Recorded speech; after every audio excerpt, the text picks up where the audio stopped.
Can I touch? Yeah. He's fuzzy. Hey Best Pally, I'm Allie, and I got my hands on some British soil, which I separated into these rocks and this little British soldier. My plan is to artistically embed this sculpture made from British soil into a stool so I can sit down and have some tea on British land. But wait a minute, you're probably wondering. Yes, I actually made this guy out of UK dirt, in case you missed it. I recently visited Colin Furze and he let a bunch of us take home some of his famous tunnel dirt.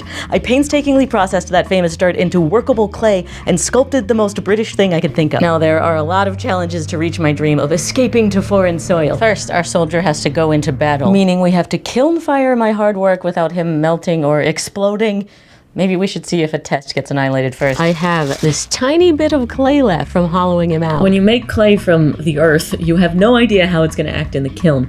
Normally, you would figure that out by making a test tile to fire, but we can't just make a tile. Even our test pieces must be the highest execution of outrageous. After several attempts and hours, I understand why people just do a blah square tile to test things, but I have zero regrets because I really want a teacup made of British soil, so I hope this survives the test. I wonder if I could get it to the point where I can actually drink out of it. In the previous video, we found out there are well over a dozen ceramics places very close to me which I didn't know about, and none of them want to deal with my mess. But in this video, Sooki Studios wants to deal with my mess. Hello, and thank you so much for saying yes. It's my pleasure. So we're gonna put it into this pinch pot, which I know is fine at this temperature. Because I don't want to break this thing, which looks very expensive. Yeah, we don't want it to melt onto the kiln shelf. Farewell, little friend. Hopefully it'll survive 1800 degrees Fahrenheit. Oh dear. And that's it.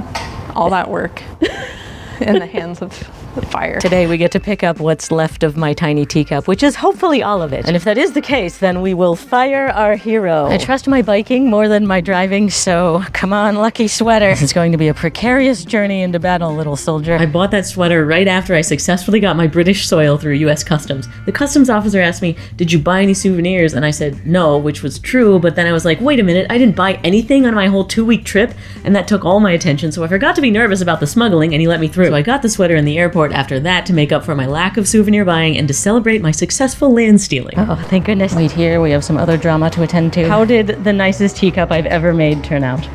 When I fired it, it was perfect. What? Yeah, it was perfect. Wait. It looked like perfectly fired. And then I put it in here like a day ago, and it's just completely disintegrated, which is so bizarre. That's crazy. I've never experienced a piece of clay change its state. I was gonna have to act here because she sent me a picture saying it was fine, it survived. It did not. That's so weird. That sucks. Do you have any ideas about diagnosing this so it doesn't happen to our soldier friend? I think maybe what happened was it was underfired, so it wasn't fired enough where it held, like, transformed its state. So it could be that we just need to fire it higher so that it fully transforms and becomes a solid. Which is then a risk of melting. Yes. But that's what comes with the territory of working with wild clay. Oh, you're so calm. He's going in his sacrificial pinch pot. Hey, strong little friend. Say goodbye. No, I'll see you soon. Not goodbye. We'll know his fate in 3 days from now. I can't believe it's gone. And I especially can't believe that she's never before seen something be fired and be fine, and then just the next day disintegrate. I messaged Andy Ward, the cool and friendly wild clay expert that helped me in the last video, and he said he has never once seen this happen either. This does not bode well for our little hero. The results are in. What we're going to name the soldier. So all of you pallies submitted your ideas in the comments in my last video and voted with your thumbs up. And a lot of them were some form of Colin or Furze because it's from his dirt. Lieutenant Furze to know. Colin himself suggested Terry McBrownface. Lots of people said something like Clay or Clayton. A Clay Bloke, Patience Grump, Gardy McGardface, Gregory Buttonham, Tuesday. But our most thumbs up suggestion, since Big Ben is probably one of the British things and the guard is the opposite of big, Little Ben. Our hero's official name is Little Ben, and I really hope that Little Ben is holding up right now. I just got a text from Natalia at Sooki Studios. Little Ben has made it through the fire and flames, and he is currently intact. Let's go pick him up. I've now put over 50 hours of work into this dirt, and thank goodness it didn't all come crumbling down.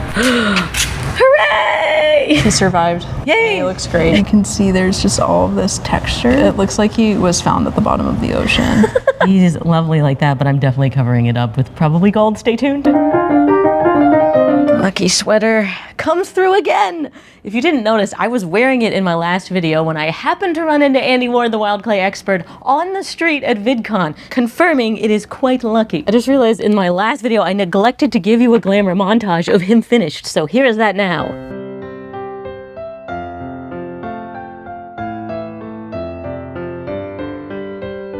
And here's what he looks like after coming home from battle in the kiln.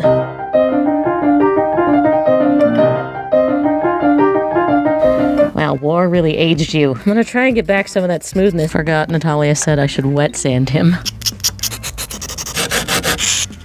2 hours of sanding later, he is a little bit smoother, but still his grumpy, bumpy self. I didn't smooth his cap at all because the initial texture that I wanted has been completely eradicated, so we're gonna have to fix that with something special after we paint him.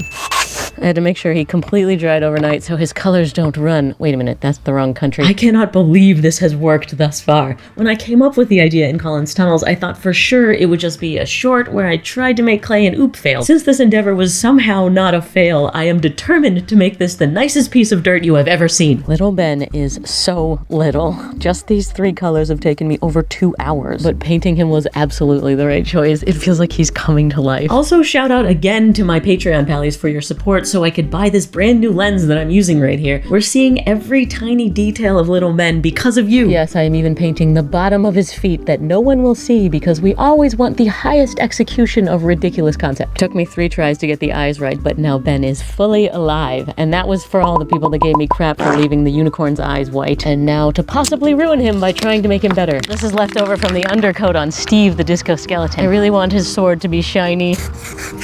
Now, did that work or did our soldier bleed? No.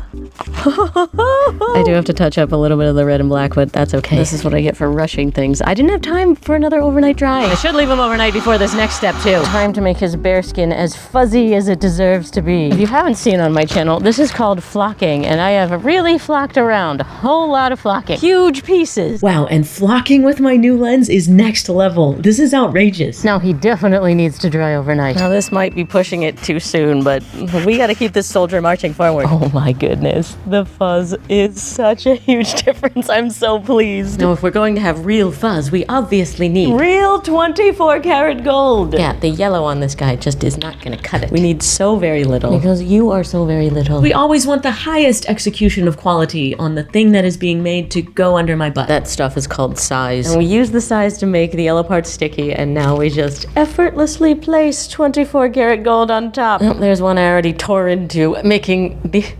Don't breathe. Previously making the emblems for the Pikachu card. Oh no! I just smushed it into the table. Christine, didn't you always want a real gold dinner table? What'd you say? For as hard as this is to work with, it's surprising I have any left after the gold skeleton.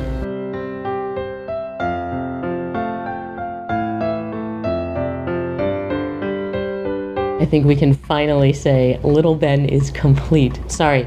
It's correctly sized for himself, Ben. Sizes relative, Ben? Christine, come look at my dirt. Whoa. That's the most colorful dirt I've ever seen. Can I touch it? Yeah. He's fuzzy.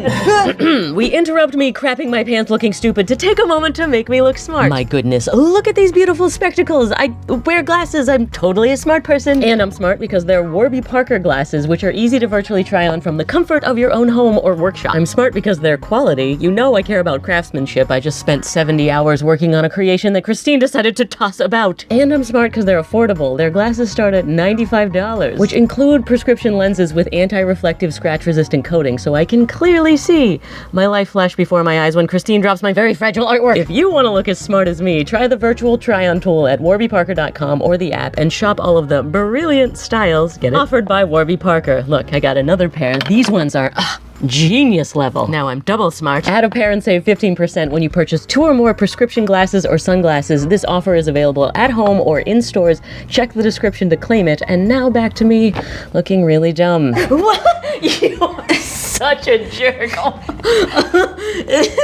on, I gotta go change my pants. That was dirty.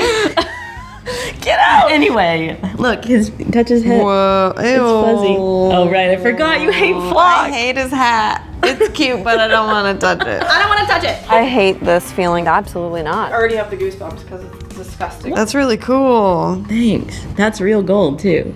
You won. It's the most expensive piece of dirt. Wait, I need your help, though, on something. Can you scratch that off? I can't bring myself to do it. The idea of trying to get rid of real 24 karat gold is ridiculous. Before we embed little Ben into his forever home inside a seat, he gets to watch me do my first resin pour ever. After my teacup turned back into dirt, I got the idea to get a silicone mold, mix the disintegrated teacup into resin, and once again turn it into a teacup. Gonna get every last little bit of British land. Already starting off great with probably the wrong size cup. Oh, that is a lot of bubbles.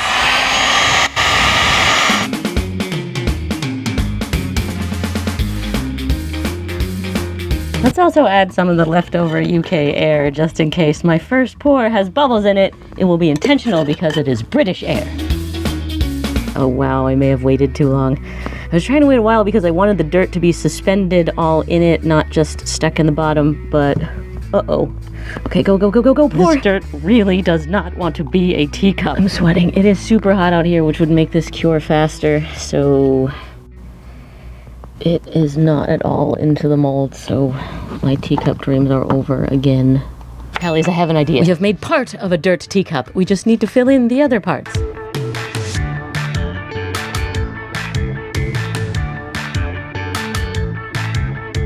Oh, I have no idea if that's even gonna work. What? What's that? Oh, you have little faith. Haha. Oh, the moment of truth. I now have a resin paper towel sculpture. Okay, let's go cup first. Certainly I over poured a bit.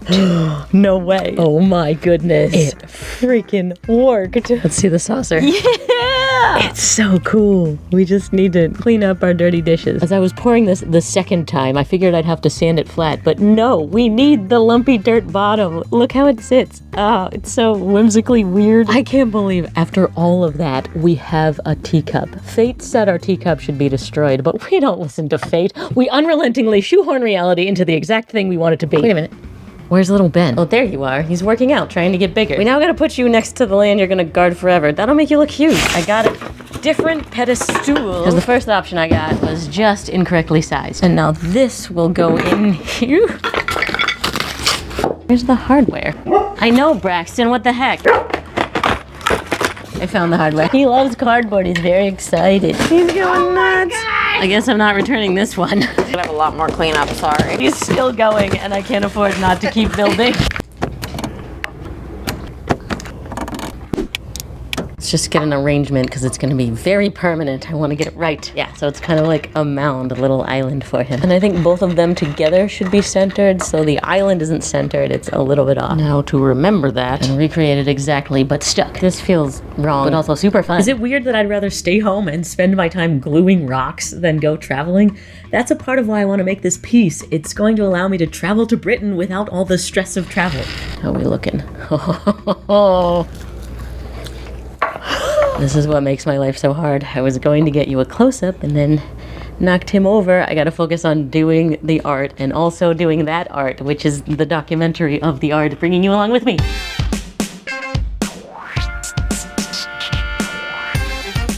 And now this looks like a perfect plot of British land. I'm so excited. Yeah, I was gonna finish this and seal him up today, but I think I need to let this sit and dry and make sure that nothing is loose before we enclose him forever. Hello? Are we stuck? It seems so. This is the real test. Hey! Only a few, okay. The rest of that that's on there is a part of the sculpture. And he goes there, and I still feel like we need a few small pieces kind of trailing off of the main mass. Okay, perfect. And now I gotta glue you down, which means this thing that I brought to life with my hands I'll never be able to touch again, or rotate to see your fuzzy cap sparkle in the sun, or pet your fuzzy cap again. Stalling, because this feels a little bit like a big moment.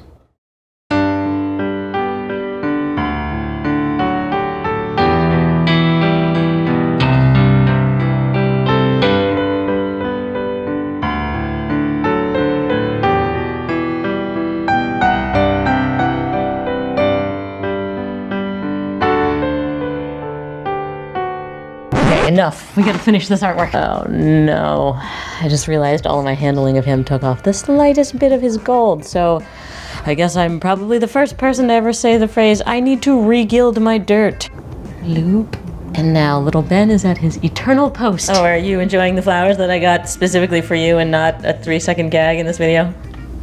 What? So it's a 2 for 1. Look, I shouldn't be rewarding you for that dirty trick that you did to me earlier. But it made for a great video. Yeah, that's true. Fine, you deserve flowers. And now for his infinite encasement. Why does this feel harder than putting him into the kiln? Clearly I don't like committing to things considering my bike and my couch and my car. Keep it pristine, but we gotta move quickly. For everyone following along at home, encasing their dirt, make sure that you don't put the wrong side of the popsicle stick into your mouth. Perfectly centered glue. Please don't be sticky. Right. Why would I think that this part would be easy? And thank you for sticking with me through the long struggle, Pants Pally, not just a short of the finished product. It is so nice to have you, and this is the second episode, so you have allowed me to pull off 2 videos that are the closest thing to quite literally polishing a turd. This time I just gotta focus and go as quick as I can. It's not better. Oh, I made it worse. Crap, that is so sloppy. Man, this is rough. Now I'm screwed. I gotta start over again. Okay, take 4. I didn't even show you my 3rd attempt. Now we have a clean, small bead all the way around. Perfectly centered. I don't know, I can't really see. Yep. We'll find out tomorrow. Oh my goodness. I had no idea how much the case would make a difference. We have elevated our refined, sculpted, fired, painted, flocked, gilded dirt to the level of high art. Time to make little Ben feel huge.